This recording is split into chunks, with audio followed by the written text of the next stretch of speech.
o produtor ele tem que enxergar o probiótico como uma ferramenta para ele ter sucesso na produção.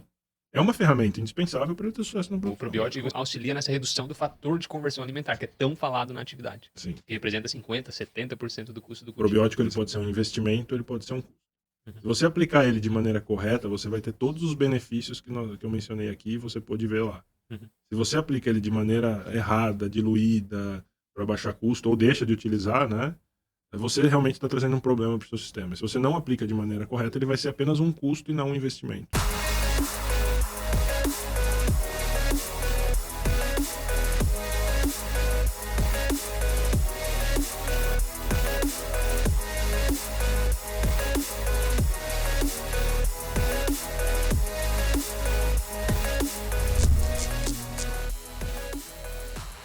Olá pessoal, vamos para mais um episódio do podcast Vai Aqua.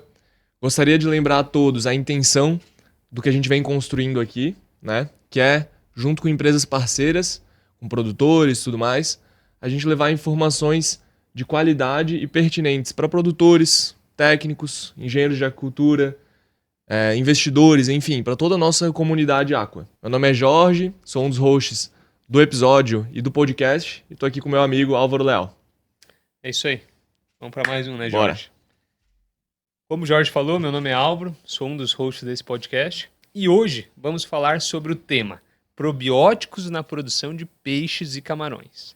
E temos como convidado um cara que é mestre e doutor em aquicultura, já trabalhou no campo, já teve sua própria piscicultura, já deu consultoria, está entre os principais players do mercado de probióticos e hoje é gerente de produtos na IMEV, empresa a qual está há mais ou menos 8 anos.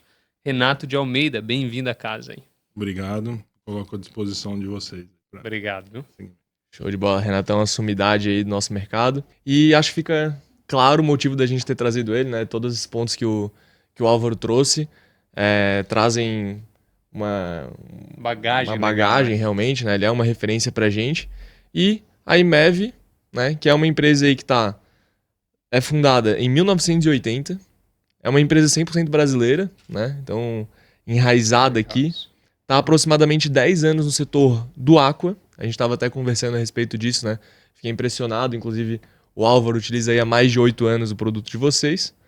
E é líder do mercado em probióticos, né? Então a gente vai ter bastante a aprender com vocês hoje. Renatão, queria ouvir de ti, né? Conta um pouco mais da tua história antes de qualquer coisa. Nada melhor do que a gente ouvir de ti toda a tua trajetória. Legal. Quem é você, de fato? Legal. Bom, primeiro eu gostaria de agradecer o convite. Acho que é uma iniciativa bem interessante de vocês, então parabéns pela iniciativa aí, levar informação para o campo. Bom, como vocês disseram, eu sou biólogo de formação, com mestrado e doutorado pelo Centro de Aquicultura da Unesp, de Jaboticabal. Formei em São Carlos. São Carlos, Isso. Legal. Trabalho na IMEV já praticamente 8 anos, né? Na frente dos probióticos. E levando para o produtor um pouco sobre esse conhecimento dessas biotecnologias disponíveis no mercado. Você é mestre e doutor em aquicultura. Sim. Uhum. Isso foi novidade pra gente. Pois é, eu trabalhei com tilápia, indicadores de sustentabilidade, né? Restrição alimentar também no doutorado. Só que eu tive a felicidade de fazer no departamento de carcinicultura. Então eu participei dos projetos de muitos colegas, né, de departamento. Então eu saí de lá com uma bagagem muito boa, tanto em peixes como em camarões, né, o que me ajudou bastante. Isso lá em São Paulo? Isso lá em São Paulo. Sobre Tem um camarões... departamento de carcinicultura na Unesp. A espécie que eles produzem é Macrobrachio rosenberg, né? Mas você sai de lá com uma bagagem muito boa também em camarões. Então e me ajudou muito. Consegue aplicar no Sim, Banamei também. sem dúvida nenhuma.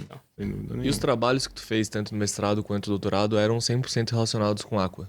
100% relacionados com água. Quais eram os temas? Só pra gente ver se também No dá de fazer mestrado, em indicadores de sustentabilidade, onde eu avaliei ali desempenho das pisciculturas, tanto econômica como ambientalmente. Não tive tanto foco social nesse trabalho de mestrado, mas foi um trabalho muito interessante, principalmente econômico, né? Que é onde a gente pôde ver os gargalos da atividade. E ambiental também, porque você tem uma série de resíduos que hoje, trabalhando na IMEV, a gente vê que é possível reduzir esses resíduos, né, e diminuir esses impactos gerados pela atividade. O Vai Aqua Podcast tem apoio das empresas ADM, MSD, Trevisan, IMEV, General System e Meu Pescado. Precisou de redes para piscicultura? Conte com a Enge Pesca. Quando a gente fala de probiótico, já é um tema assim que acredito que os produtores já saibam a importância. Ou não. Ou não. Bom, o probiótico... E até eu ia te pedir o seguinte, o que é o probiótico? Perfeito. O probiótico, ele tem uso registrado milenar, né? A gente não tem muito a ideia de quando começou, mas há relatos de que Plínio, na Roma Antiga, utilizava para fazer tratamento de doenças gastrointestinais. Em 1907, um bioquímico chamado Ilya Metchnikov, que estudava comunidades de seres humanos na Bulgária que tinham sobrevivido em relação a outras. Então, essas comunidades pobres chegavam à longevidade com mais de 100 anos, né? E depois ele foi percebendo que isso era pelo alto consumo de leite fermentado. Vou começar a consumir mais. Mais de 100 anos de idade. Yakult, né? Ou o próprio iogurte, né? Depois um médico da mesma época, né, identificou um lactobacilo que chama Lactobacillus bulgaricus, né? Que eles atribuíram essa longevidade a esse lactobacilo. Então, se você pegar a definição de probiótico, ela é muito ampla. Né? A Organização Mundial de Saúde classifica probiótico como bactérias viáveis, fornecidas em quantidades adequadas, que vão trazer um benefício para o hospedeiro, né? Vantagens para o hospedeiro. Na aquicultura, existem definições mais amplas. Né? Verschuer, em 2000, ele classificou o probiótico como um aditivo alimentar, que adicionado à dieta vai trazer benefícios como melhoria na absorção de nutrientes, porém com melhorias também no ambiente. E aí, a partir daí, também começou a ter o desenvolvimento de biorremediadores, né? Que também utilizam praticamente as mesmas bactérias. Então, houve uma classificação. Então, aí há uma classificação. Quando você aplica essa bactéria na dieta, ela é denominada probiótico. Quando você aplica essa bactéria no ambiente, ela é denominada um biorremediador. Entendi. E quando você aplica ela para controlar um patógeno, tá? Que é um pouco mais complexo, a gente vai falar sobre isso, mas para controlar ou diminuir carga de patógeno, essas mesmas bactérias são classificadas como um biocontrole. Então, dentro da classificação de probiótico, você tem algumas outras classificações. Então, respondendo a sua pergunta, probióticos são bactérias, são ingredientes ou bactérias vivas que trazem benefício para o organismo que está recebendo ela via nutrição ou até mesmo no ambiente aquático, como um biorremediador. E o produtor, ele já entendeu a importância disso ainda? Ou é ainda um tabu? Não, hoje a gente já vê aplicações regulares de probiótico. Na carcinicultura, a dependência de probiótico é muito maior. Por quê? Porque o sistema imunológico dos animais é mais primitivo do que o de peixe. Os camarões têm sistema imunológico inato, eles não têm o sistema imunológico adquirido, ou seja, eles podem ter contato com a doença várias vezes e eles não vão desenvolver uma resistência a essa doença. Então a gente vê o uso na carcinicultura de forma muito mais regular. Na produção de peixe, também tem mudado já. Quando eu entrei era muito difícil porque a gente tinha que explicar o conceito de probiótico e tal, por que aplicar. Hoje em dia já não, hoje em dia o produtor já tem sua rotina. Mas não é só no intestino que age, né? No ambiente também. No ambiente também. A gente tem bactérias probióticas com efeito biorremediador. Mas então para o peixe também tem esse ponto que deve influenciar bastante no cultivo. Muito. Hoje a gente tem biorremediadores, né, que controlam amônia e nitrito com pouquíssimas quantidades. E por que isso é possível com as mesmas bactérias? Porque a bactéria é um micro-organismo que produz uma complexidade muito grande de compostos.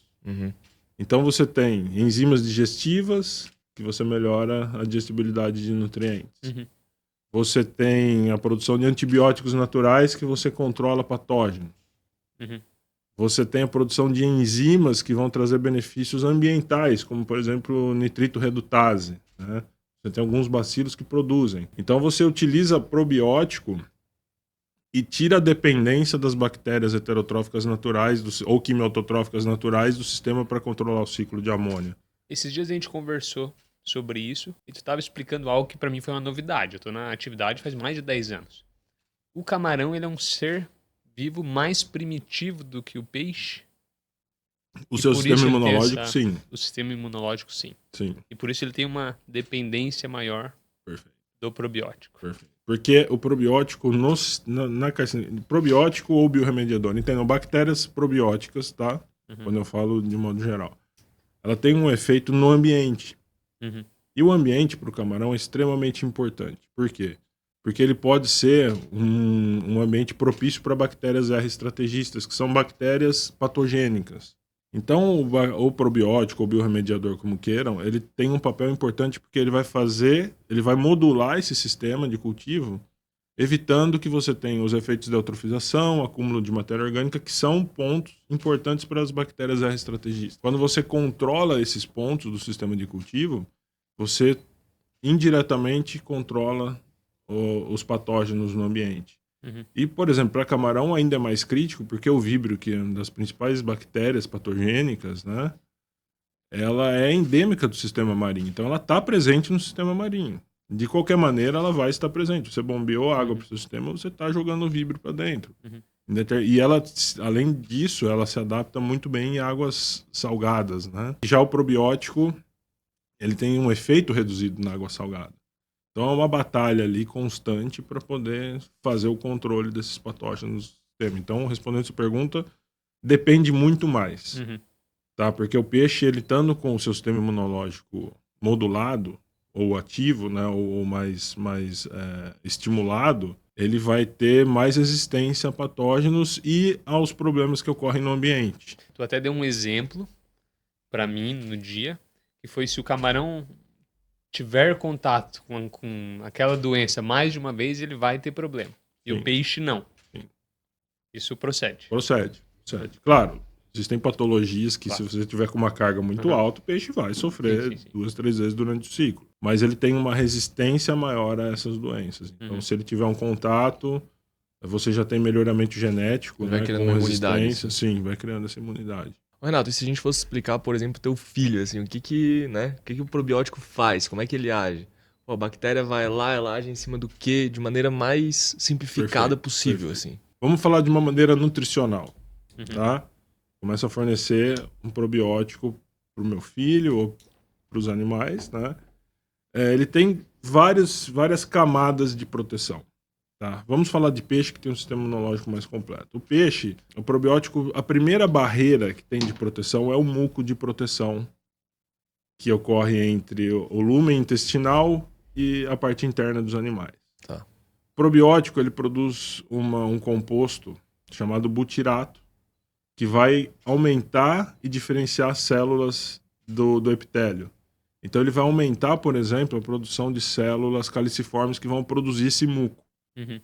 Então, Essa barreira. essa primeira barreira inicial dos animais Legal. com o meio externo. Então você vê experimentos e trabalhos publicados com probiótico que você tem um aumento considerável de células caliciformes no epitélio com a utilização. Então você já aumenta essa primeira barreira. Certo. Tá? Da doença. Da doença. Depois você vai um pouco mais além, você vai para os vírus de absorção. Quando você tem o fornecimento constante do probiótico, os vírus eles ficam maiores, né?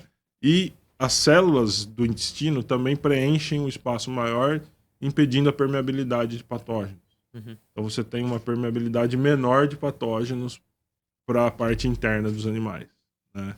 Legal. Então, e aí depois você tem a modulação do sistema imunológico dos animais. Existe uma diferença muito importante entre modulação e estimulação do sistema imune.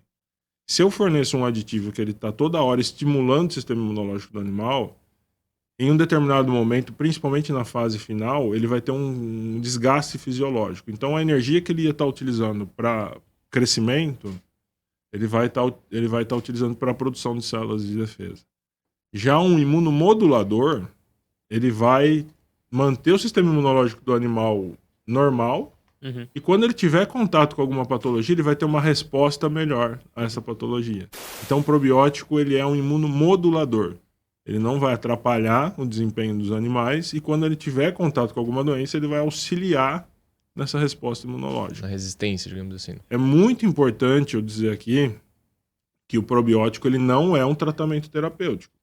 Se eu tiver uma patologia, eu tenho que fazer a identificação dessa patologia, fazer um MIC para saber qual antibiótico vai responder melhor e fazer o tratamento correto. O probiótico, ele auxilia os animais a evitar que eles peguem, que eles se contaminem, né? Que eles tenham virulência de alguma patologia. Então isso é muito importante, porque isso gera uma confusão muito grande, né? Que às vezes as pessoas confundem achando que Estou fornecendo probiótico, já resolvi todos os Então ele problemas. trabalha não mais é na assim. prevenção. Na prevenção. E nutrição, Quando a gente basicamente. falou, por exemplo, com o André, ele falou que a vacina também trabalhava mais na prevenção, Perfeito. né?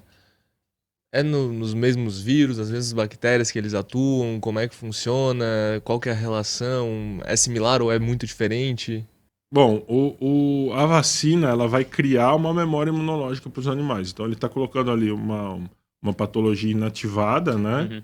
Que que os animais vão identificar, né? E começar a produzir anticorpos para quando tiverem contato com a patologia. O probiótico ele segue um caminho diferente. Ele vai melhorar o sistema imunológico de um modo geral, né? Para ele responder quando ele tiver contato com alguma patologia, não específica como, Então eles se como a da complementam vacina. também. Se complementam, se complementam. Fazendo uma analogia para nossa realidade, nós como seres humanos, Sim. sistema imunológico baixo ou fraco, estamos extremamente suscetíveis à doença. Perfeito. Uhum. É a mesma coisa, É a praticamente. mesma coisa, praticamente. E existem alguns trabalhos em caninos, né, com alguns dos nossos probióticos, que potencializou a ação da vacina.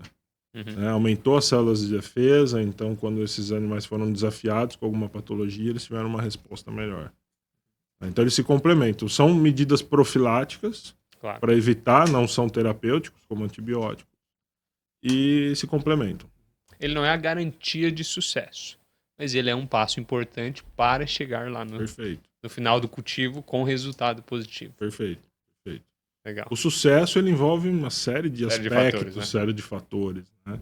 Nutrição, Perfeito, genética. sem dúvida. E o sanitário, né, a utilização de medidas profiláticas é um primeiro passo.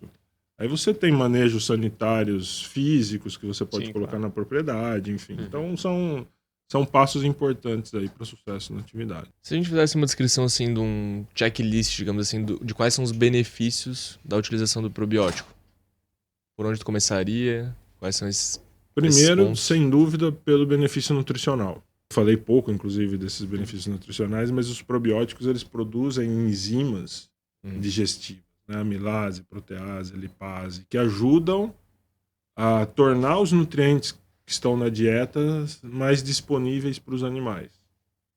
Isso, consequentemente... Consequentemente, você tem uma redução de dejetos no ambiente, você melhora um pouco também a questão ambiental, né? Você melhora a questão econômica, porque você consegue ter reduções importantes de custo, e a ração aí está entre 70% e 75% do custo de uma atividade aquícola. E, então, o primeiro benefício que eu colocaria, o nutricional. Perfeito. Aí depois você tem a imunomodulação desses animais, né? E depois os biorremediadores, né? Que vêm justamente para melhorar o sistema de cultivo para esses animais. Então seriam basicamente esses três, de modo bem simples. Para o produtor saber, importante, né? Que o probiótico auxilia nessa redução do fator de conversão alimentar, que é tão falado na atividade. Sim. Que representa 50%, 70% do custo do cultivo. E quando a gente fala de crustáceos, né? De camarões... É muito mais aceitável, porque a dieta passa muito rápido pelo trato intestinal do camarão. Então ele vai começar a produzir enzimas digestivas ali no hepatopâncreas, né? E ele passa um período muito curto no trato, uma absorção. E quando você já coloca o probiótico, ele já começa a produzir essas enzimas e auxilia também na absorção desses nutrientes. Então, o produtor pode utilizar o probiótico tanto na água quanto misturado na ração? Como misturado na ração. Legal. Geralmente, para camarão, eles sempre colocam na ração para fazer um biocontrole. Controle de alguma bactéria patogênica. Tá? Embora hajam alguns produtores que já misturam por questões de desempenho. Tá? Mas a grande maioria utiliza para fazer um biocontrole de bactérias patogênicas. E usa de forma contínua? Usa de forma contínua.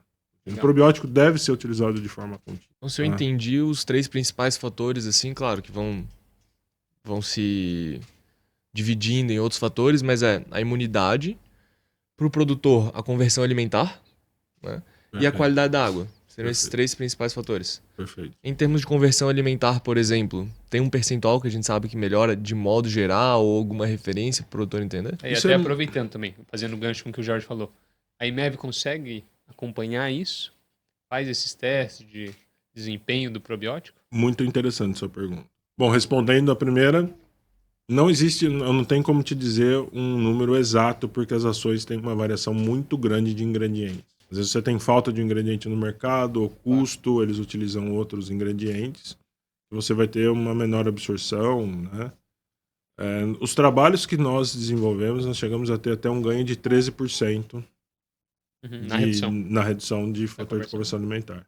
Esses trabalhos estão disponíveis, a gente pode compartilhar. Legal, seria interessante. São publicações feitas por pesquisadores importantes do Brasil, então assim, são resultados bem sólidos. Não, e se ele menciona até 13, se for 5 ou 3, já faz uma diferença, né? diferença. Você imagina sair de uma conversão de 1 para 0,87, por exemplo, que é a redução de 13. Sim. Isso impacta muito mais do que o custo do probiótico. Exatamente. Não, e o custo fica irrisório. E aí, respondendo a sua pergunta em relação ao monitoramento, a gente faz nos nossos parceiros. Nós fornecemos para grandes companhias de nutrição e a gente faz o monitoramento não só depois da dieta pronta. A gente faz o monitoramento na aplicação, porque a aplicação do probiótico na fábrica ela é muito complexa. Então você precisa avaliar o tanque de gordura da fábrica para ver se ela vai homogeneizar, se a bactéria vai se homogeneizar na gordura para depois ela ser adicionada à dieta. Então a gente faz mudanças, às vezes, em equipamentos das fábricas para melhorar a homogeneização, né, das bactérias na dieta, porque o que nós víamos quando começamos a fazer visitas regulares em fábricas, né, para poder apresentar o probiótico, era uma aplicação sem critério. Então você tinha pouca dieta com muito probiótico e muita dieta com pouco probiótico. Isso tu diz na aplicação lá final? Na aplicação da fábrica. Ah, da fábrica, entendi. Na fábrica. Então nós tínhamos que desenvolver métodos de aplicação para tornar isso homogêneo. Porque é um aditivo, tem um custo, né, para a fábrica, e você tem que tornar essa aplicação o mais eficiente possível. Então nós fazemos um monitoramento nos equipamentos da fábrica para ver se estão adequados. Sugerimos algumas mudanças, né, para vocês terem uma ideia.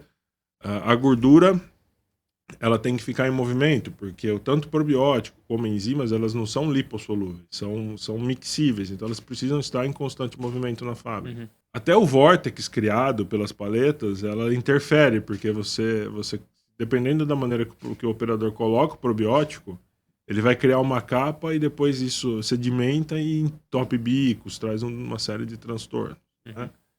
Então, esse monitoramento a gente faz e sugere algumas mudanças, como instalações de defletores nos tanques que vão quebrar esse vórtex. Então, o probiótico ele serve como um bioindicador dentro da fábrica para saber se os outros aditivos também estão sendo adicionados de maneira correta. Porque se você homogeneiza o probiótico, que são gramas por toneladas, você também já vai estar homogeneizando melhor a sua enzima e outros aditivos. O investimento em P&D para monitorar tudo isso sempre está melhorando, mas deve ser alto, né? Não é alto, não é alto. Mudanças simples conseguiram já tornar o probiótico mais acessível. A gente tem, por exemplo, hoje já um probiótico líquido em óleo, né, em óleo de soja, para facilitar ainda mais essa aplicação. Legal. Então, esse suplemento, né, com óleo, que tem um probiótico incluso, ele já tem uma aplicação muito mais fácil. Então a IMEV atende essas fábricas de Atendemos ração. essas fábricas de ração. Muitas vezes o cliente nem sabe disso, né?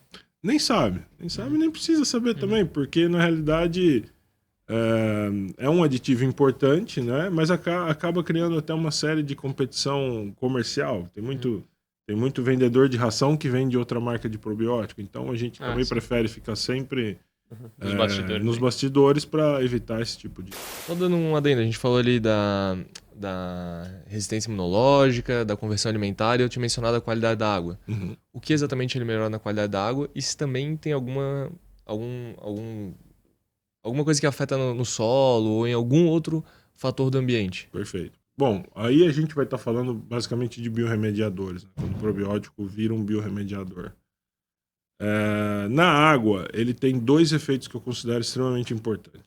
Tá? Primeiro, o controle de compostos nitrogenados, que fazem parte do ciclo natural aquático, porque o nitrogênio que está presente na dieta ele vai virar uma excreta de amônia, né? Essa amônia ela é convertida em nitrito.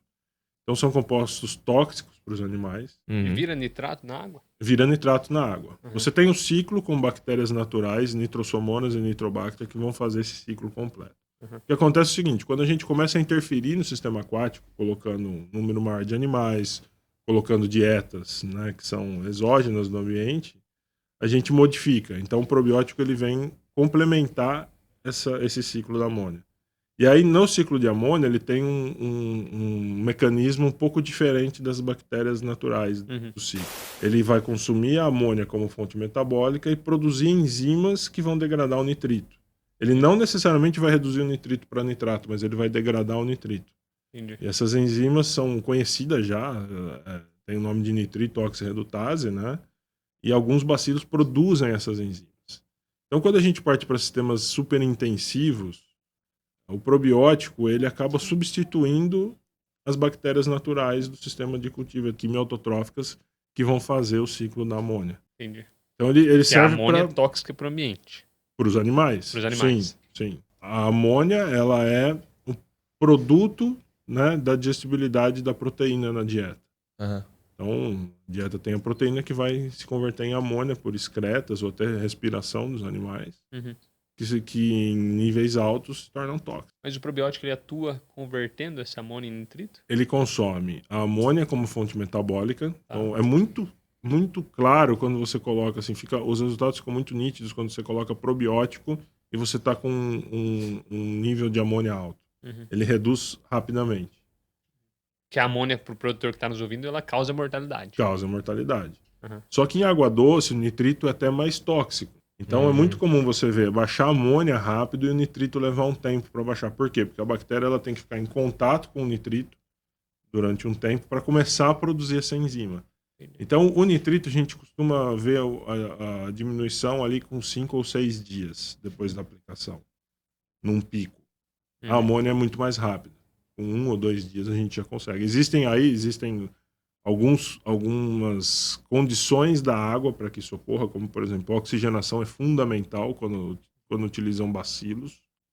Oxigenação alta. A oxigenação alta. Tu falou que o nitrito muitas vezes é um fator prejudicial. E eu utilizo o probiótico também para acelerar essa conversão de amônia em nitrito. Isso não é ruim? Daí, não. No caso, não seria melhor não, ser mais na lento? realidade, não. Então, para ficar claro, ele não vai acelerar a conversão de amônia para nitrito.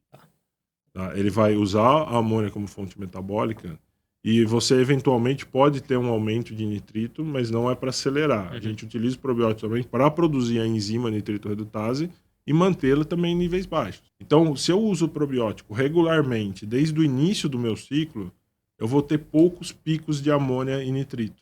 Para o cultivo é perfeito. Para o cultivo, perfeito.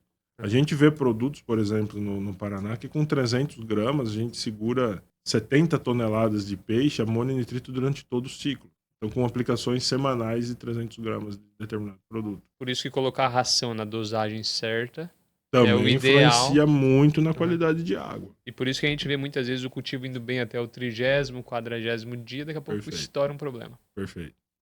Porque aí você está saturando já o sistema, você está desequilibrando a capacidade de suporte no ambiente, que seria neutralizar naturalmente esses resíduos. E um outro ponto que eu acho extremamente importante no probiótico, no sistema de cultivo, é a redução dos efeitos da eutrofização. A eutrofização, para o pessoal entender, é quando a água fica muito enriquecida e fica muito verde.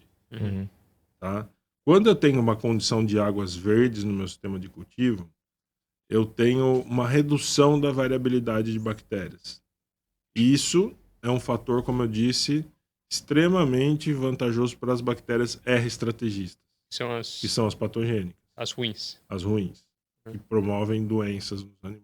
Quando eu tenho uma variabilidade grande de bactérias, essas bactérias elas ficam controladas com concentrações baixas. Então a gente fala que é um ambiente competitivo. Quando o ambiente perde a competitividade, essas bactérias têm a capacidade de desenvolver rapidamente.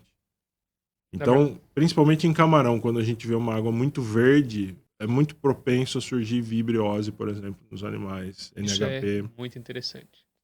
Porque eu vejo, às vezes, alguns produtores falando assim, essa água verde aí é que engorda o camarão.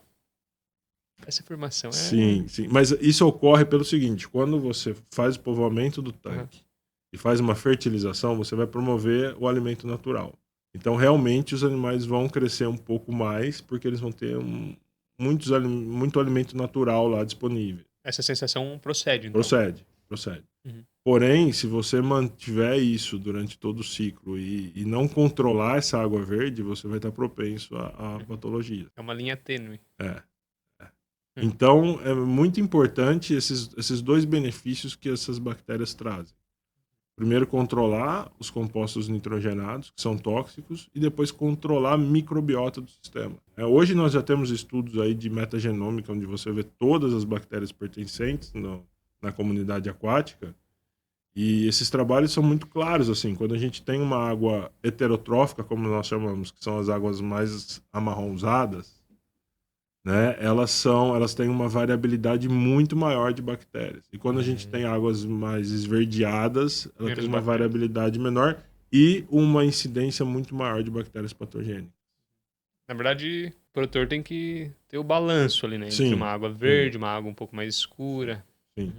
Sistemas intensivos, por exemplo, onde a gente tem uma quantidade maior de animais por metro, é inadmissível você trabalhar com uma água verde. Você tem que trabalhar com águas mais marrons ou heterotróficas.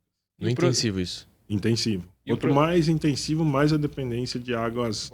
Mas- Hoje já tem uma terminologia na literatura que são águas microbianas, que a gente fala, né? Que são as águas mais marrons, mais heterotróficas. E o produtor, ele deve utilizar probiótico, mesmo com densidades menores? Porque eu conheço gente que tem 10, 12 camarões por metro quadrado e não utiliza. Sim. Eu conheço gente que sim. O que a IMEV fala sobre isso? É legal comentar no peixe também, se tem diferença ou não, né? Perfeito.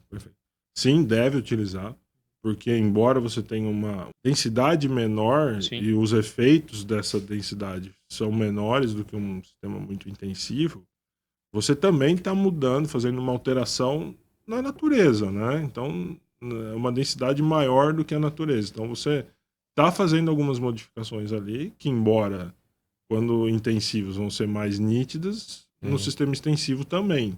Quantidades são diferentes, em sistemas intensivos a gente chega a utilizar 1 grama por metro cúbico dia, em sistemas mais extensivos a gente utiliza gramas por hectare. Então, são quantidades diferentes, né? Mas, sem dúvida nenhuma, os efeitos benéficos do probiótico são vistos também em sistemas Sai de extensivos. 1 grama por hectare para 1 grama por metro cúbico.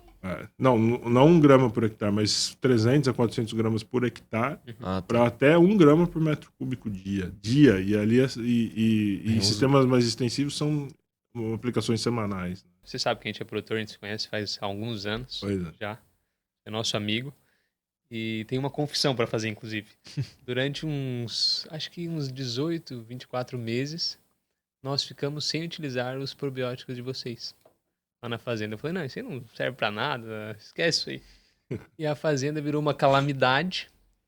E o meu gerente chegou a mim e falou assim, se você não comprar os produtos da IMEV, eu vou sair. Não vou Ele ficar. falou isso. Porque você tá fazendo uma loucura. E aí a gente voltou a comprar, voltou a utilizar e nem tô sendo pago para dar esse discurso. E melhorou o solo novamente. E aí até hoje, aí nunca mais abandonamos os probióticos e a fazenda começou a ter bons resultados novamente. Porque muitas vezes o produtor quer reduzir custos e acaba cortando a coisa errada, né? Pois é. E Álvaro, eu costumo dizer sempre, o probiótico ele pode ser um investimento, ele pode ser um custo. Se você aplicar ele de maneira correta, você vai ter todos os benefícios que eu mencionei aqui e você pode ver lá. Se você aplica ele de maneira errada, diluída, para baixar custo, ou deixa de utilizar, né? Você realmente está trazendo um problema para o seu sistema. Se você não aplica de maneira correta, ele vai ser apenas um custo e não um investimento. E o problema Então, é real. Sim, O e cheiro, você sente o vê cheiro, isso né? nitidamente. Você percebe. Eu não vou dizer que eu fiquei Eu não- feliz com isso. Eu fiquei feliz pelo depoimento sim. que você deu, né? Porque realmente mostra o benefício. Né? Mas o produtor ele tem que enxergar o probiótico como uma ferramenta para ele ter sucesso na produção.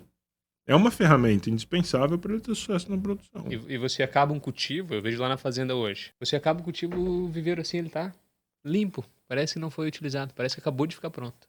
Pois é. Não tem matéria orgânica, o viveiro tá limpo. Tu diminui aquele tempo de que fica ocioso o viveiro Preparação. de preparação. Perfeito. Então a vida mudou realmente.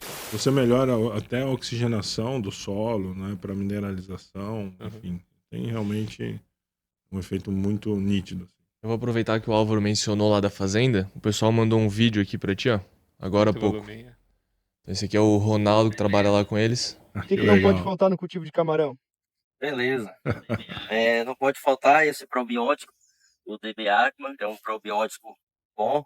E já tem uns 15 anos que nós estamos fazendo uso dele. Nós tentamos usar outro tipo de probiótico, mas não teve efeito em nenhum viveiro. E voltamos à continuidade desse probiótico e resolver o problema da fazenda.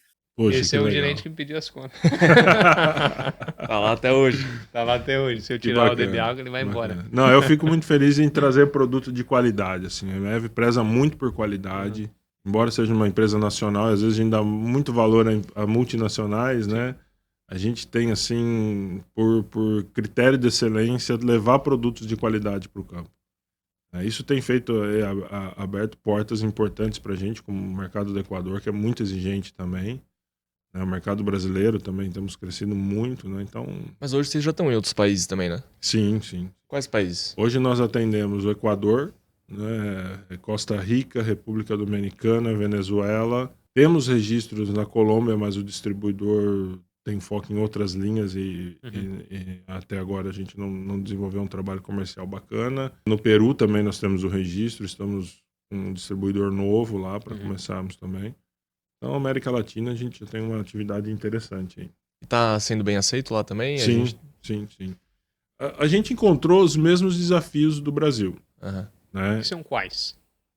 Principalmente mudar a cultura do produtor quanto ao uso. Nós víamos lá muita questão da diluição, que eles chamam repiques, né? Para diminuir custo, misturavam probióticos com fontes de carbonos assim, que não são recomendadas, né? Que podem, inclusive, trazer aumento de patógeno para o sistema de cultivo. E aí a gente decidiu fazer um trabalho um pouco diferente. Não, nós vamos fazer com que eles vejam a importância de utilizar o probiótico da maneira correta. Então esse foi um processo mais lento, um processo muito mais lento para aceitação, porque mexia diretamente com o custo do produtor. Só que nos trials, nos testes, eles viam uma mudança considerável, assim, de qualidade de água, de desempenho dos animais, de nutrição, né, aplicados também à dieta. Então, nós tivemos, assim, resultados muito importantes, muito interessantes, né, principalmente no Equador. Então, foi um avanço lento, mas um avanço mais sólido. Né? Então, a gente tem crescido muito também, principalmente no Equador. Pra empresa hoje tá representativa, assim, em termos percentuais. Está representativo, sim, bem representativo. Então tá dando certo. Tá dando certo. A linha Aqua na Ambev, ela representa em torno de 7%. Esse ano aqui ele vai chegar a 8%, que é o nosso maior mercado de frangos. Se você comparar a produção de aves no Brasil, É muito mais. muito maior. E de bovinos também, né? Mas dentro da empresa é um crescimento importante, assim, a linha Aqua. E a aquicultura é o futuro também, né? A agricultura é o futuro. Hoje se consome mais pescado no mundo do que qualquer outro tipo de proteína. Renato, teve duas bolas que a gente levantou no último bate-papo nosso aqui, Essa frase que, Qual? que eu fiquei com umas Esquisito. dúvidas. Tem diferença entre a produção na água doce e salgada e na aplicação e no real resultado que traz o uso de probiótico? Perfeito. De um modo geral, as bactérias presentes no probiótico, o biorremediador, elas perdem muita eficiência em águas muito salgadas. Só que elas também se tornam dispensáveis porque a água salgada, por exemplo, para camarão, é uma água ideal para bactéria patogênica para o víbrio, por exemplo. Mas o que é muito salgada? Acima de 35 você já tem uma influência. Tá. ppm, Legal. né? De salinidade. Ele perde muito a eficiência? Perde bastante eficiência. Perde bastante. Mas ele, como eu disse, ele se torna indispensável porque você tem um aumento do desafio. O víbrio, ele é do ambiente marinho e ele está presente principalmente quando você aumenta a salinidade. Então você vai ter que utilizar, né, não com a mesma eficiência, mas ele também vai trazer benefícios. Mas sendo muito honesto, quando você tem um aumento muito grande da salinidade, ele perde eficiência. Consideravelmente. Perde muita eficiência. Existem fazendas que você vê em épocas que eles captam água com maior salinidade, que você vê muito acúmulo de material em suspensão nos cantos dos viveiros. E quando eles estão captando a água em épocas mais águas doces, né, que eles fazem a captação, isso não ocorre. Então ele perde a eficiência, sim, de A modo gente geral. acho que já percebeu isso na prática lá na propriedade. Tanto é que a gente tenta trabalhar com uma salinidade em torno de 20 ppm. É o que a gente gosta. A gente percebe um resultado legal, uma água boa. Sim, os animais têm um crescimento bacana também. Exato. E você vai ter um risco reduzido. E o outro ponto que eu fiquei na dúvida, assim, até aproveitando teu mestrado, doutorado que foi nessa área, a gente falou da melhoria da qualidade da água. Isso diminui o impacto ambiental como um todo? Porque a gente vê muita gente falando mal da nossa atividade, muitas vezes pelo impacto ambiental. Isso é real ou não? E o probiótico ajuda a diminuir isso? Olha, real, tudo que o ser humano faz que modifica a natureza, ele gera impacto. Isso é indiscutível. Às Pra vezes você positivo, construir, às vezes negativo. às vezes positivo, às vezes negativo. Às vezes maior, menor? Eu conheço muitas fazendas que captam águas piores do que devolvem para o sistema de cultivo. Porque fazem a utilização de probiótico, reduz nutrientes, né, fósforo, nitrogênio, né? Então, de um modo geral, a atividade aquícola gera um impacto, né? E ele pode ser reduzido. O probiótico contribui principalmente na retenção de nutrientes, né? Só pelo fato de você estar usando uma quantidade menor de dieta num manejo com um fator de conversão alimentar menor, como nós mencionamos, você já está colocando uma quantidade menor de fósforo, carbono, nitrogênio no sistema de cultivo. Então ele pode ajudar a reduzir os impactos gerados pela atividade. Né? Mas toda atividade, tudo que o homem vai fazer, ele modifica a natureza, ele gera um impacto. Né? Ele pode ser reduzido também com a utilização de probiótico, com oxigenação, enfim, uma série de fatores aí que podem ajudar.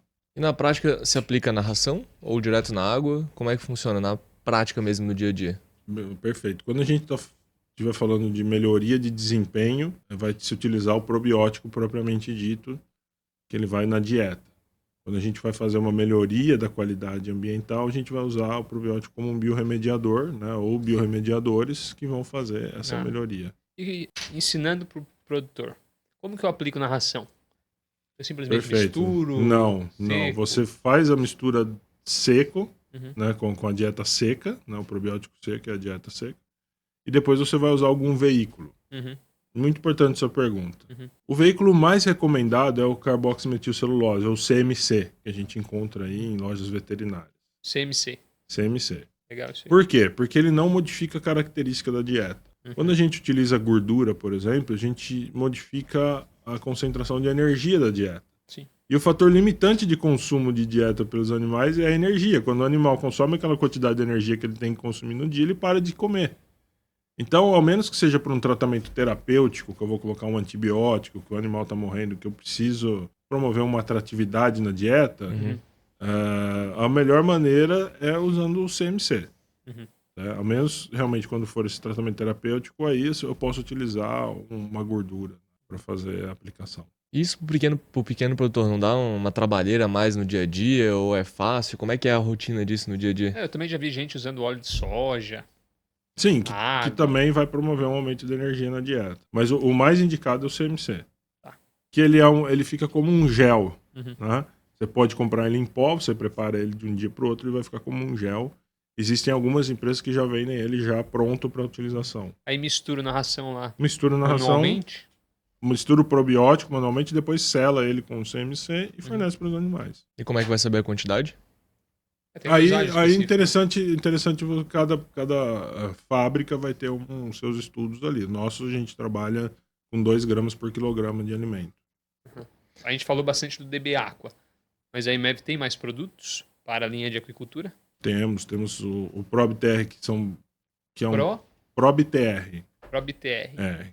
Que é o TR de termorresistente, porque os bacilos são mais termorresistentes. Então é um produto só à base de bacilo. E nós temos o ProbTR Liquid, que ele é voltado para a fábrica de ração. Ele é um suplemento enriquecido com probiótico. E esse ProbTR, qual que é a diferença dele para o DB Aqua, por exemplo? O DB Aqua ele é um produto mais completo. Ele tem bacilos e bactérias láticas, que produzem ácido lático. Ele é um produto que ele vai, além de das enzimas digestivas, ele vai produzir ácido lático que vai competir diretamente com bactérias patogênicas.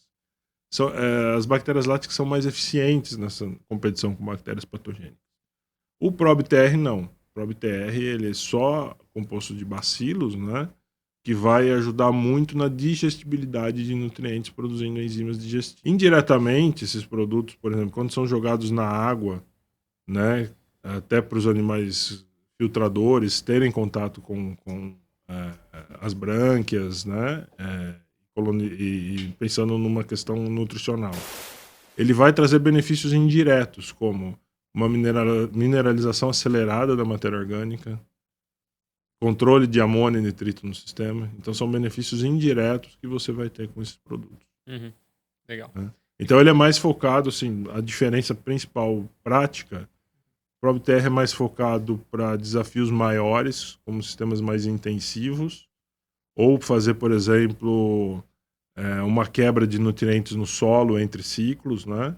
Para situações mais específicas. O DB Aqua, eu já recomendaria a ele a aplicação constante, principalmente em carcinicultura, porque ele vai ter uma competitividade muito boa aí com bactérias patogênicas. Show. E falando nisso, eu não sei se é impressão, mas eu tenho percebido assim, muitas empresas de probióticos no mercado saindo, principalmente nesses últimos anos aí. Como que eu diferencio? Tem algo que o produtor tem que olhar para ver se a empresa é séria, se não é? Como que é esse processo? Eu vou lá, crio um probiótico, de repente, como é que funciona? Perfeito. Existem muitas empresas sérias no mercado, mas eu acho que um fator muito importante a ser observado é se a empresa passa pelos critérios do MAPA, que é o Ministério da Agricultura. Nós somos constantemente auditados, né? E aí a gente tem que manter sempre a qualidade dos ingredientes utilizados nos produtos. E algumas empresas, elas estão vindo da área de saneamento para atividade como um plus, né, no seu faturamento. E elas não passam por esses critérios de segurança. Então o registro no mapa é algo Seria importante. algo muito importante para você seguir. Que é algo bem criterioso. Bem criterioso. Para vocês terem uma ideia, as bactérias que nós utilizamos, por exemplo, identificamos uma cepa nova de bactéria. Essa bactéria ela tem que ser registrada no Colégio Brasileiro de Micro-Organismos, e aí ela recebe um código. Então, todos os produtos que eu faço, eu tenho que utilizar essa bactéria que tem esse código que está atrelado à sua análise molecular. Então, tem a análise molecular da bactéria, ela recebe um código de registro, eu só uso essa bactéria. Essas empresas, geralmente, elas compram bactérias de diversos fornecedores e misturam. Então você pode estar trazendo, por exemplo, uma bactéria que está produzindo um plasmídio que vai replicar um gene de patogênico, né? Então isso é muito importante ter esse controle, esse cuidado. Pelo mapa eles vão avaliar exatamente se as bactérias que nós estamos utilizando são as que estão no registro. Enfim, tem uma série de controles. Mas o pessoal fala também, não, eu tenho tantas bactérias, tais bactérias. 9 bilhões, 10 bilhões. Tem isso a mesmo, concentração, então, isso é como a vitamina C na dieta no passado. O produtor fica assim, e aí, faz diferença, não faz? Eu vou testar lá pra saber, não sei se tem alguma coisa que me... Isso é uma lenda gerada, né, porque, não sei se vocês se lembram, né, se você já produzia na época da vitamina C. A vitamina C, na década de 90 ali, ela era a bandeira de venda da ração. Aí depois os estudos mostraram que você tem uma concentração mínima que você utiliza e já vai trazer o benefício para os animais. O número de bactérias é uma bandeira de vendas. Existem bactérias específicas para determinadas situações que ela, em quantidades menores, vai ter resultados melhores do que simplesmente ter um produto muito concentrado. Por exemplo, vaza o petróleo no mar. Não adianta eu colocar o probiótico mais concentrado que eu não vou ter o melhor resultado. Eu tenho que colocar a bactéria que degrada hidrocarboneto. Então, o conhecimento das cepas, eu acho que ele é mais importante do que propriamente a concentração. E aí, sim, você identificou uma cepa, você pode fazer um produto mais concentrado para ele ser mais viável no mercado. Então, com pequenas quantidades, eu consigo ter resultados melhores do que produtos muito mais concentrados. Então, esse conhecimento, né, é muito importante. É muito importante. É porque eu lembro, tô com 30 anos, quando eu entrei na atividade, acho que eu tinha uns 16 anos de idade.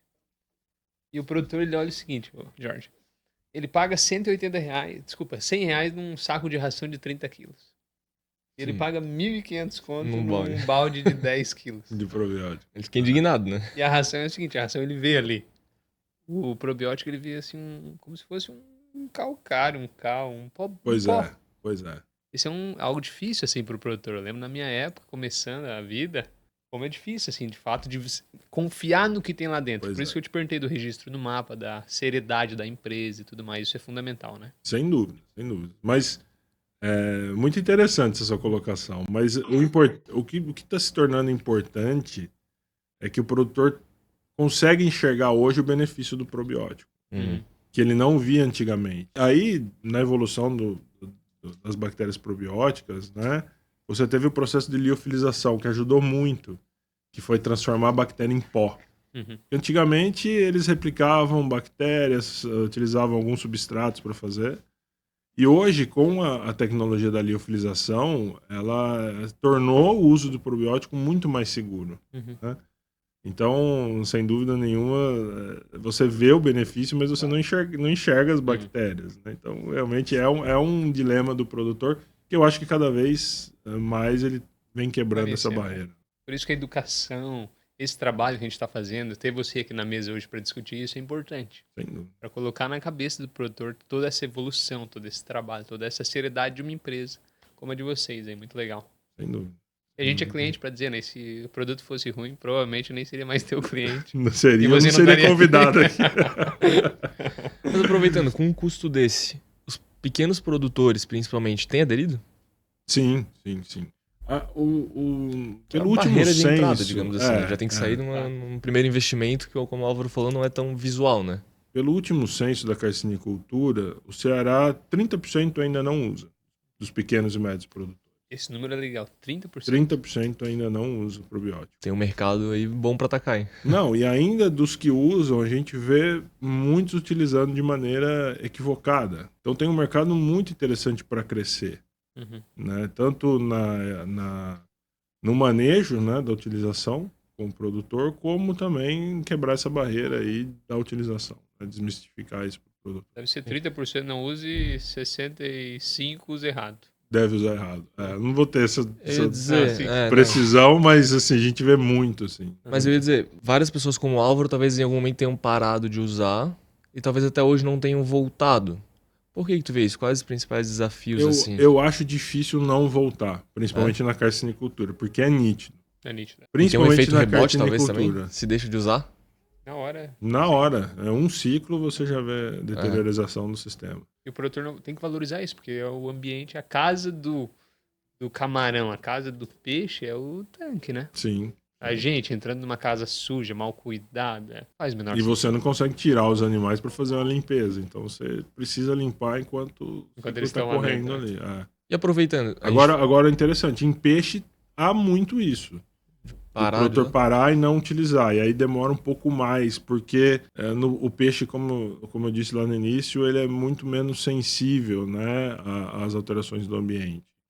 Mas a gente vê realmente que o fator determinante para piscicultor é amônio e nitrito. Uhum. Para carcinicultor é o solo e a própria nutrição dos animais. E quando fala de peixe é só tilápia ou não? Tem... Não, peixe nativo também tem utilização em peixes nativos. A gente tem um mercado muito interessante em peixes nativos. Uhum. Só que o peixe nativo tem uma curiosidade muito, muito diferente, muito peculiar, né? Se você utiliza muito probiótico, a água fica muito clara. E aí o peixe fica muito claro e eles têm dificuldade na venda, na comercialização do peixe. Uhum. Então você tem que dosar a mão em peixe nativo. Às vezes os benefícios eles não são vistos no solo, por exemplo, porque se eu coloco uma quantidade muito grande, eu acabo alterando demasiadamente a coloração da água. Então acho que esse é um recado bem legal e direto, principalmente para quem está começando a utilizar probiótico nos peixes nativos. Né? Pois Mas isso se repete para tilápia ou camarão? Para tilápia não. Embora a tilápia também apresente um mimetismo, né, de mudança de coloração, na comercialização é indiferente. E o camarão? Camarão também não. Camarão também... Até porque, sei lá, em tanque-rede a água é transparente praticamente, então não... Sim. Não teria esse problema. E a questão da matéria orgânica, ele degrada? Probiótico? Sim. Eu até ia te falar um caso de acho que era cliente nosso, que ele não queria investir em probiótico, Ok, tudo certo. No final do cultivo dele, teve que investir numa escavadeira na hora da escavadeira para tirar o excesso Pois de é. matéria orgânica, Pois é. que custa R$ 300 a hora. Pois é. Mais uma vez, tem uma diferença muito grande de piscicultura e carcinicultura. Mas o probiótico, ou as bactérias, seja ela probiótico ou biorremediador de um modo geral, falando teoricamente, algumas cepas têm a capacidade de mineralizar a matéria orgânica. O que é a mineralização da matéria orgânica? É a conversão de matéria orgânica em inorgânica. Uhum. Então ela vai consumir o carbono como fonte metabólica e liberar CO2. Uhum. Né? Então o probiótico tem uma ação extremamente eficaz, né? Mais uma vez, o probiótico, o biorremediador, tem uma ação extremamente eficaz na mineralização da matéria orgânica. Algumas cepas mais eficazes que outras. Então é muito importante saber exatamente qual cepa colocar num produto para ter essa melhor resposta. Legal. E a IMEV ajuda com essa informação, com Sim. essa educação. Existem alguns critérios, como por exemplo a oxigenação. São cepas, geralmente são bacilos que são estritamente aeróbicos. Então, se eu aumento a minha oxigenação no fundo, eu consigo ter uma resposta melhor. E o camarão, ele é mais interessante de utilização porque uma vez reduzida essa matéria orgânica, a manutenção é muito mais fácil. Uhum. Consigo fazer manutenção com produtos mais diluídos, né, como o próprio DBA que você comentou. Legal. Então a gente tem produtos assim mais concentrados que são para casos específicos, não para se utilizar todos, né, mas para realmente você aportar para os camarões indiretamente ele promover essa redução aí da matéria orgânica. Renato, eu queria que tu falasse um pouquinho sobre algo que está muito em alta, que é o tal do bocashi. Uhum. Eu ia O perguntar que é disso o agora, né? bocashi e funciona, não funciona? Qual é o objetivo dele? Tá, vamos lá. Eu falei lá no início sobre a fermentação, né, de leite para utilização para longevidade. Aham. O bocashi ele é uma fermentação Uhum. ou uma respiração celular. Se eu estou utilizando ele de forma anaeróbica, eu estou promovendo uma fermentação. Se eu estou utilizando oxigênio, eu estou promovendo a respiração celular. Há um conceito errado da utilização do bocashi, porque os produtores no passado pensavam que eles estavam fazendo isso para aumentar o número de células viáveis de bactérias. Na realidade, não. O bocashi ele é uma estimulação das bactérias para produzirem compostos orgânicos que vão ajudar no sistema de cultivo. Uhum. Existem alguns substratos que eu utilizo que são perigosos, como por exemplo o melaço. Por que que a gente sempre recomenda a não utilização do melaço? Ixi, Então, rapaz, nessa hora 90% dos produtores já infartaram. o melaço Eu uso melaço. Então, o melaço ele é uma fonte curta de carboidrato. Então, por exemplo, se você tiver um víbrio no seu sistema, ele vai absorver rapidamente e usar como fonte metabólica. A gente sempre recomenda farelo de arroz, por exemplo, por quê? Porque ele é uma cadeia maior Uhum. e Sem alternativa ao melaço. seria uma alternativa ao melaço. E aí a fermentação, você aportando bactérias boas nessa fermentação, a competitividade com o víbrio vai ser muito maior e ele vai absorver muito mais do que o víbrio. E o carboidrato, quando ele passa por esse processo de fermentação, ele é complexado. E aí ele favorece uma série de bactérias do sistema de cultivo. Não necessariamente bactérias boas. O sistema de cultivo ela tem 3 tipos basicamente de bactérias. Bactérias ruins, patogênicas, bactérias boas, que são as bactérias probióticas, e bactérias comensais. São bactérias que não trazem nem benefício, nem malefício, mas elas estão importantes para o equilíbrio do sistema. E elas são mais abundantes do que as probióticas e as patogênicas. Então, quando eu utilizo, por exemplo, o farelo como fonte metabólica, eu acabo aumentando o número dessas bactérias e mantendo o meu sistema em equilíbrio. Tá? Então, o bocashi ele tem uma série de benefícios, como uma produção de compostos antimicrobianos, para estimular essas bactérias. Então, ele pode ser feito, mas ele tem que ser feito com critério. Porque você pode estar ali potencializando bactérias patogênicas com a utilização de melaço, por exemplo. E eu percebo também muita gente utilizando melaço misturando com a ração junto com o probiótico. Muita Isso gente. também... Tu. Eu, inclusive. Também não recomendo. Não recomendo? Também não recomendo de maneira Eu nenhuma. acabei de comprar uma carga de melaço. Uma porque o melaço também é uma fonte de energia, né? Embora tenha também bastante aminoácido, né? Que pode ser absorvido como teoricamente uma proteína, né? Na realidade, a proteína ela é fonte de aminoácido para os animais. O animal não precisa de proteína, ele precisa de aminoácido. Uhum. E o melaço geralmente tem uma concentração de aminoácido. Mas a gente também não recomenda por essa questão. Daí você pode ter um aumento de vibriose entérica nos seus animais considerável. Assim, tu não recomenda, tipo assim, Álvaro, joga fora isso aí porque é melhor não usar. É nesse É, nível? nesse nível. Porra, Então, a saindo frente não daqui, quebra. ligar pro Nesse Xande. nível, nesse nível. Não, é importante Não, essa bacana, informação. tu vê, É pô, perigoso, tá? Você pode estar trazendo ali uma patologia para o seu sistema. Ou potencializando uma patologia no seu sistema. E aproveitando, víbrio é o que gera vibriose, ou não? E é a Sim. NIM, que é a mesma coisa, ou não? É totalmente diferente? Não, a NIM é um vírus. O víbrio é uma bactéria que vai gerar vibriose e outras patologias. Que aí acaba associado. favorecendo uma série de doenças. Sim, sim.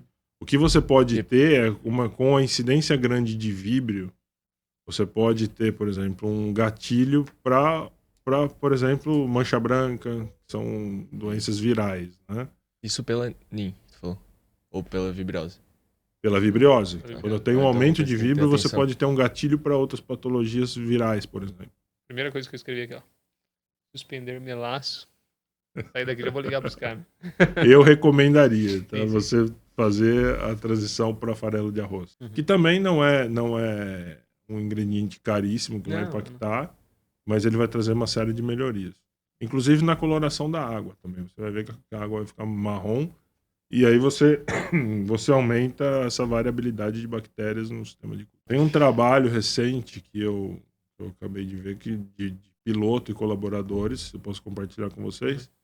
Ele fez a metagenômica da água verde e água marrom. Uhum. Cara, a variabilidade é muito maior. E na água marrom você tinha assim 11% de víbrio contra 70% em Água água verde, verde. Só aproveitando que a gente entrou no bocache, e o cal e o calcário?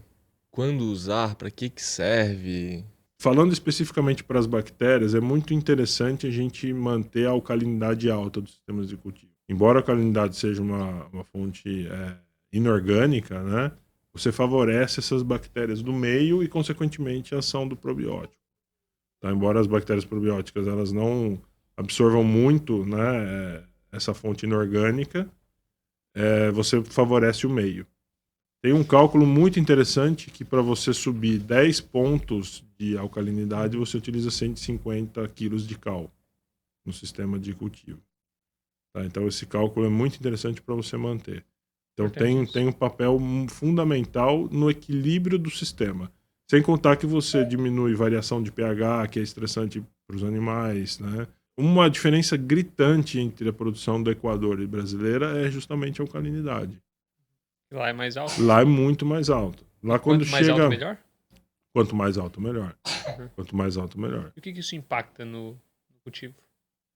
Variação Qualidade da água e estimulação da microbiota do sistema. Tá? Mas principalmente variação de pH durante o dia. Uhum. Você com a alcalinidade baixa, ela serve como uma solução tampão, né, que a gente chama. Que vai manter o pH, uma variação pequena do pH. Quando você tem uma variação alta, é muito estressante para os animais. Tá? Que nem pra nós, né? E nem para nós. Peixe, por exemplo, eles não se importam muito, mas tem um papel fundamental. Uhum. Tem um papel muito interessante, né? Legal. Então, lá, por exemplo, quando a alcalinidade baixa de 180, eles já se desesperam. Uhum. Eles já fazem a correção. Aqui o produtor, né, às vezes, nem Aqui, mede. quando chega a 80, alguns já se dão por satisfeitos, né? Grupos grandes, a gente já vê que eles já têm uma conscientização, já trabalham acima de 150. Mas pequenos produtores, eles chegando a 80, 100, já se dão por satisfeitos. E se puder aumentar ali acima de 150, seria o ideal. E o cal tem é importante nisso.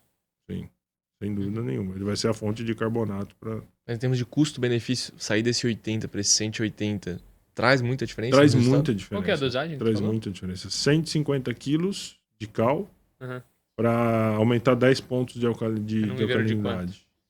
Isso por hectare. Por hectare. Por hectare. Ah, tá. Por 150 hectare. quilos de cal. Para aumentar hectare. 10 pontos de alcalinidade. Quando eu tenho uma água muito verde, o plâncton ele consome a alcalinidade do sistema. Ah, Então por isso que eu vejo quando eu tenho uma água muito verde, uma variação de pH muito grande durante o dia, porque a alcalinidade ela baixa. Então, probiótico associado a uma boa alcalinidade, você vai ter um equilíbrio do sistema fantástico. Na verdade, Aqui uma coisa vai ligando a Vai outra, né? ligando a outra? na Exatamente. verdade, a alcalinidade que tu falou do Equador gira em torno de quanto? Acima de 180. E aqui no Brasil, a média, as fazendas comuns? 80, 100. Se eu levar para 180, o ambiente é muito mais Muito propício. mais favorável. Muito mais favorável. Na verdade, eu não crio camarão, eu trato água. Trata a água. Inclusive, algumas patologias que tem no Brasil, como a própria NIM, que você comentou, no Equador ela também está presente. Embora ela seja considerada uma doença brasileira, né? Ela também está presente, só que ela não se manifesta. E muitos pesquisadores atribuem isso à alta alcalinidade. Mas se eu levar 180, por exemplo, eu vou afetar alguma outra coisa negativamente ou tem que ter mais atenção para alguma outra coisa ou não vai afetar nada? Não vai afetar. Essas informações, por exemplo, o Álvaro não sabia. Vocês têm alguma equipe técnica que faz um atendimento mais próximo? Como é que funciona essa relação com a IMED? Perfeito. Isso é muito engraçado, né? Nós temos hoje no Ceará uma médica veterinária que trabalha com a gente, uma consultora. Só que muitos produtores não aceitam a mão de obra mesmo sendo de graça, né? Então é uma barreira que a gente tem que quebrar com os produtores, né? Estamos aceito, fazendo lá isso. na Bahia, Você aceita isso? vai lá. Vou mandar lá para mim. Mas, claro, isso aí todo portas abertas aí para qualquer dúvida, né? Mas a gente acha muito importante, porque são produtos técnicos, há muita cultura errada, né? Muito folclore que a gente tem que quebrar, né? Dentro da produção. Então eu acho fundamental, acho que é um passo importante. A gente tem crescido muito, né? Muito em relação muito em função dessa assistência técnica que esse pessoal tem nos ajudado. É legal deixar esse recado pro produtor abrir a porteira para receber as empresas que estão buscando ajudar, né? E se diferenciar também, assim. Eu vejo que as empresas muitas vezes ficam nessa questão de centavos, em termos de qualidade de produto, e algumas estão buscando se diferenciar no serviço também, no atendimento, né? Sem dúvida. Isso é muito importante, até para o produtor. A gente não vai ensinar ele a produzir camarão. A gente vai direcionar melhor uma ferramenta indispensável para ele utilizar, né? Dá informações. Sim. Isso é fundamental. Às vezes o produtor não abre a porteira achando que o cara só quer vender, ou então, às vezes, não conversa com o vizinho, às vezes vizinho de cerca. Pois é. E fica retendo, às vezes, uma informação e deixa de aprender e deixa de produzir mais. Pois é. A carcinicultura é muito engraçada, cara, porque assim, o produtor só fala em se unir quando o preço tá baixo do camarão. O preço subiu, ele não empresta nem oxímetro pro vizinho se precisar. E o pior é que sobe e desce rápido, né? Então, o pior é que sobe e desce rápido. Não, um dia tá se amando, outro dia o atravessador tá ganhando dinheiro. Não, vamos unir, vamos fazer uma associação e tal. Subiu o preço, tchau, ninguém quer nem saber de nada. É verdade. Ô, Renato, queria fazer uma pergunta também que tá relacionada ao teu doutorado, voltando lá atrás, só que mudando um pouco de assunto, né? Tu tinha falado de um fator financeiro que traz um equilíbrio para a fazenda, alguma coisa assim. Não sei explicar direito, mas se tu puder explicar pra gente, eu achei muito interessante quando eu conversei contigo. Bacana. Bom, o capital de giro de uma piscicultura, vou falar especificamente da piscicultura que foi o caso, ele representa aproximadamente 4 a 5 anos de lucro da empresa. Ou seja, a empresa precisa ter 4 ou 5 anos de lucro para ela ter acumulado capital suficiente para ter o capital de giro total. Isso eu creio, junto com a minha orientadora Patrícia e com o professor Wagner, nós criamos um indicador que chama-se ponto de resiliência econômica. O que é esse ponto de resiliência econômica? É justamente quando a atividade acumula capital suficiente para ter o capital de giro disponível. Então, se ela tiver uma patologia, por exemplo, que vai promover um prejuízo muito grande e ela já está nesse ponto de equilíbrio, ela não vai precisar fazer um empréstimo, né? Então, esse é um ponto muito importante. O que a gente vê, geralmente, é que o produtor começa a ganhar dinheiro e começa a fazer outros investimentos fora da atividade. Principalmente pequeno, tá? Tô falando de pequeno e médio produtor. Em vez de aportar dentro da atividade ou justamente acumular essa riqueza para caso tenha algum problema. E esse estudo provavelmente já considerava, sei lá, uma retirada de um salário, sim, né, de um prolabore, já reinvestimentos na fazenda também? Reinvestimentos, as depreciações, né? Então, realmente, por isso que ele leva esse tempo longo. O grande problema é que o produtor não considera depreciação na sua atividade. Então ela compra os equipamentos que ela vai ter que recomprar daqui 5 ou 6 anos e ela não considera esse custo. Porque ele não é um custo efetivo, ele não vai desembolsar. É um custo, exatamente. Então ele não considerando esse custo, ele pega o dinheiro e faz outros investimentos fora da atividade. Então esse ponto de resiliência econômica ele já contempla a depreciação, já contempla um custo de oportunidade do produtor. Ou seja, se ele estivesse aplicando esse dinheiro em outra atividade, Então, a atividade, esse desconto ele tem que ser maior, ele tem que render mais do que se ele Sim. estivesse aplicando em outra atividade. Então, esse ponto é muito importante para os produtores, porque é um fator de decisão de continuar ou não na atividade, caso ocorra uma mortalidade aí. E caso a atividade seja feita de maneira séria e tudo mais, nesse estudo, tu concluiu que é viável, que vale a pena? Qual foi a conclusão? Assim? Esse estudo, especificamente, ele foi em relação à restrição alimentar. Ah, tá.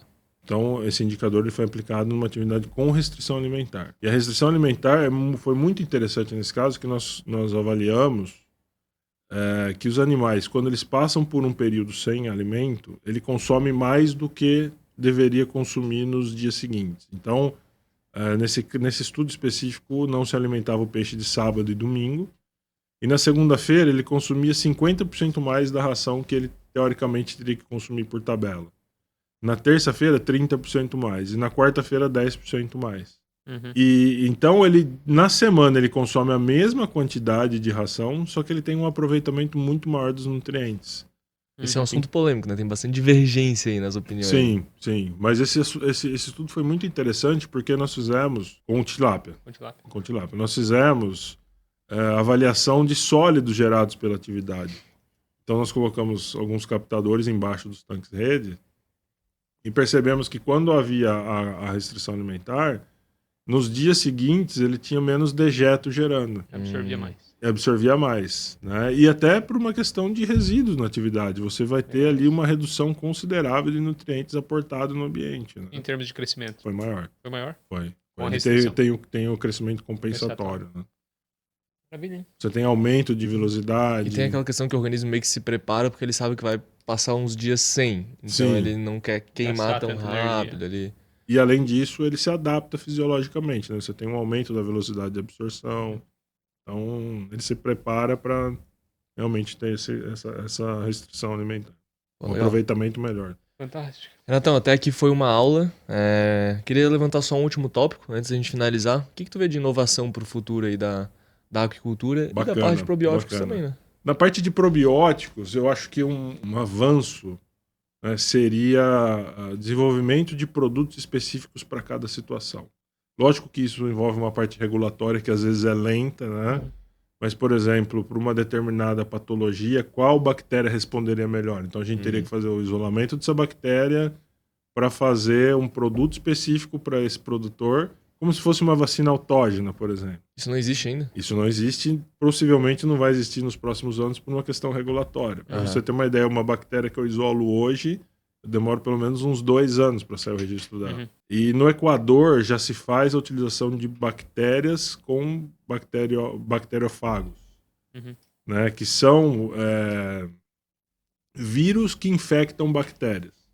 Então eles fazem uma mudança no encapsulamento desse vírus, que ele vai identificar uma bactéria específica, né, e vai contaminar essa bactéria específica. Então eles estão fazendo isso com bactérias patogênicas. Então eles querem diminuir vibrio, eles fazem um fago, né, que vai contaminar essa bactéria patogênica específica. E eles já estão fazendo isso associado a probiótico. Legal. Né, então eles estão bem avançados aí, né, já tem uma parte regulatória, no Brasil ainda não tem regulamentação para isso, né? Então, realmente, eu acho que o futuro seriam essas biotecnologias. E Renatão, último recado aí, vale a pena acreditar na aquicultura? Vale a pena. A aquicultura tem crescido muito, é a principal fonte de proteína hoje da humanidade, né? O mundo se consome muito mais produtos de água do que qualquer outra fonte de proteína. E vale a pena acreditar. Além do que, a aquicultura é apaixonante, né? Você vê que muitos investidores que não são da área investindo porque é algo apaixonante, assim. Aí todo mundo fala, todo mundo que tá dentro. Caminho sem volta. Caminho sem volta. E não só pro produtor, pro consumidor. Tu viu evolução na produção, na qualidade do produto? Não, e outra, pro consumidor final, há 15 anos atrás, a gente não via no supermercado cortes diferentes, produtos elaborados. Hoje a gente tem empresas que elaboram produtos específicos, né, pro cliente final. Antigamente você ia fazer um peixe, sua casa ficava cheirando peixe. tinha que fazer a limpeza. Hoje em dia não, você vai comprar o filé, você faz sem cheiro nenhum. Uhum. Camarão, você pega um filé de Exato. camarão hoje, você deixa a sua casa sem cheiro nenhum, né? Congelado Fácil separadamente, zip. Sensacional. Fácil de produzir, de preparar, enfim. E incrível que é num período curto, né? Só 10 anos pra cá teve uma Num evolução período absurda. extremamente curto, extremamente curto. Com a vinda dessas grandes empresas, desses grandes frigoríficos, né? Isso tornou muito acessível para o consumidor final de modo. Cara, pra mim foi uma aula, acho que podemos Ah, encerrar maluco. aqui da minha Foi uma parte. baita aula. Eu Eu fiz aprendi aqui uma série de bastante. anotações. Eu aqui. que agradeço, pessoal, a oportunidade. Eu acho que até um dia a gente podia aprofundar nessa parte financeira também que tu mencionou, sim. nesse teu estudo e tudo mais. Eu posso porque mandar para vocês darem uma olhada. Fiquei bastante Se tiverem, curioso. principalmente para o software ali, Legal. pode ajudar bastante. Não, a gente faz muito esse trabalho de educação, inclusive isso serve para a educação dos produtores, de quem quer entrar no ramo, enfim. E foi uma aula realmente, cara. E pra mim, assim, particularmente, eu fiz várias anotações que a partir de amanhã fazendo dar uma mudada. É isso aí. Que bom que vocês gostaram. Renatão, Fico manda feliz. um recado então pro produtor, se apresenta no sentido de onde eles podem te encontrar, site, rede social. Perfeito. A IMEV tem os sites, né? O site da própria empresa é www.imev.com.br e as redes sociais está como imev.sa. Tá? Vocês podem me encontrar lá, tem os dados no site, fiquem à vontade para me mandar mensagem. E o teu LinkedIn é Renato? Almeida. Renato.almeida. Isso. Teu LinkedIn? Sim. Renato Almeida? Não, não sei exatamente. Ah, teu qual que Instagram é o... também? Renato é mais low Sim. profile. Renato.aquicultura, Ponto Aquicultura. meu Instagram. Legal. Aproveitar, agradecer você, tá? Obrigado por tudo. Tua família tá aqui também, a gente fica super feliz. E acho que é isso, né, Jorge? Onde a gente encontrou o Vaiaqua? Encontramos o Vaiaqua no YouTube. YouTube Vaiaqua. Instagram também, Vaiaqua, Facebook, LinkedIn. Acompanha a gente lá e fiquem ligados. Tem muita novidade boa vindo aí. Pô, Inclusive, esse chama o episódio. Benjamin pro encerramento aqui, ó. Ei, Vem ficar famoso aqui. Cheguei. Vem Dá um aparecer sorrisão lá pra câmera. Vem pra cá, vem vem cá. aparecer aqui. Vem pra cá, vem pra Vem cá. cá, vem aqui. Temos aqui Ó. uma participação especial, futuro da Aqui, ó. agricultura. É o futuro não do vai. Brasil, o futuro da agricultura. Ele não tem nenhum Por enquanto, nenhuma daqui a tendência pouco- à biologia. Ele vai ser engenheiro facilmente. Ah, mas nós também somos engenheiros. É, Tá tudo então. certo. Então, vem cá. Agora você já quer subir na mesa? Pode Pode deixar correr ali, com a gente. tudo certo. Deixa eu fazer um encerramento aqui então rapidamente. Agradecer às empresas parceiras, né, que estão ajudando a viabilizar tudo isso, estão trazendo sempre uma pessoa especial para levar conhecimento para a agricultura como um todo. Então agradecer a IMEV, a ADM, a MSD, a Trevisan, ao Meu Pescado, a General System e também a Ingepesca que está aqui apoiando cada um desses episódios. Renatão, Então, Obrigado, Valeu. meu pessoal. Obrigado novamente. Obrigado mesmo. Valeu, Adorei tá? estar aqui presente. foi muito Só a legal. chuva que não me ajudou muito essa semana. Faz parte. motivo para voltar e pegar um diazão de sol por aqui. Pois é. Valeu, até a próxima, pessoal. Valeu, gente. Abraço.